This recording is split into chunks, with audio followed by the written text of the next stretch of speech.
নমস্কার বন্ধুরা, স্বাগত আর দুনিয়াতে সবাইকে ওয়েলকাম জানাই। আজ আমি বানাবো ঝরঝরে ফ্রাইড রাইস। খুব টেস্টি আর অনুষ্ঠান বাড়ি স্বাদে আজ কিন্তু আমি বানাবো, আপনারা দেখুন ভালো লাগবে। সবার প্রথমে একটা বড় পাত্র নিয়েছি, তার মধ্যে দিয়ে দিলাম বড় সাইজের বাটির 2 বাটি বাসমতি চাল।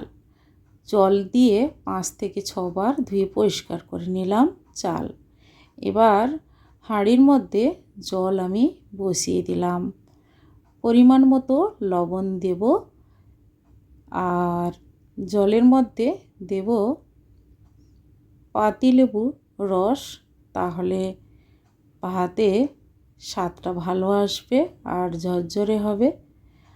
আর দিয়ে দেব সামান্য রিফাইন তেল। জলটা ফুটে উঠেছে, এরপর ধুয়ে পরিষ্কার করে রাখা বাসমতি রাইস দিয়ে দিলাম। চাল আবার ফুটতে দেব। আর ফ্রাইড রাইস বানানোর জন্য বিনস গাজর ছোট ছোট পিস করে কেটে নিয়েছি। আর রাইসটা কিন্তু সেদ্ধ করার সময় আপনারা 80% মতো সেদ্ধ করবেন, তারপর আলাদা জায়গায় রাইসটা ছেঁকে নিয়ে হাওয়াতে শুকিয়ে নেবেন, তাহলে ঝরঝরে হবে। এবার ননস্টিক কড়াইতে 2 টেবিল স্পুন ঘি আর রিফাইন তেল দিয়ে বিনস আর গাজর অল্প লবণ দিয়ে ভাজতে দেব কিছুক্ষণ টাইম দিয়ে। আপনারা শীতকালে যে কোনো ভেজিটেবলস নিতে পারেন। কাজু বাদাম কিশমিশ 1 মুঠো দিয়ে দিলাম, গাজর আর বিনসের সঙ্গে ভেজে নিলাম।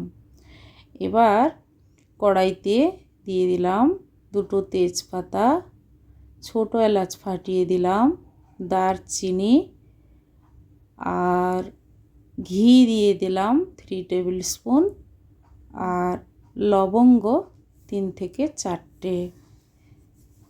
এবার নাড়াচাড়া করে ঝরঝরে রাইসটা এবার দিয়ে দেব কড়াইতে। দেওয়ার পর নাড়াচাড়া করে ভেজে রাখা বিনস গাজর কাজু বাদাম কিশমিশ রাইসের সঙ্গে মিশিয়ে দেব। আর ফ্রাইড রাইস অল্প মিষ্টি মিষ্টি হবে, খেতে ভালো লাগবে, তাই আমি এখানে 3 টেবিল স্পুন চিনি দিলাম। আপনারা চিনি গুঁড়ো করে দিতে পারেন। এবার ফ্রাইড রাইসের সঙ্গে সমস্ত উপকরণ ভালোভাবে মিশিয়ে নেব। আর সবার লাস্টে দিয়ে দেব ভাজা মশলা, স্বাদটা ভালো আসার জন্য। এবার নাড়াচাড়া করে গ্যাস অফ করে তারপর আমি সার্ভ করে নেব। বন্ধুরা, এইভাবে ঝরঝরে ফ্রাইড রাইস যে কোনো অনুষ্ঠান বাড়িতে এভাবে বানাতে পারেন, কিংবা বাড়িতে যে কোনো সময় বানিয়ে ফেলতে পারবেন। খুব টেস্টি হবে। আজকের এই রেসিপি আপনাদের কেমন লেগেছে কমেন্ট করে অবশ্যই জানাবেন, লাইক করবেন আর আমার চ্যানেলটি বন্ধুরা সাবস্ক্রাইব করে নেবেন। আজ আমি চিকেন চিলি দিয়ে সার্ভ করে নিয়েছি। সবাই ভালো থাকুন, ধন্যবাদ।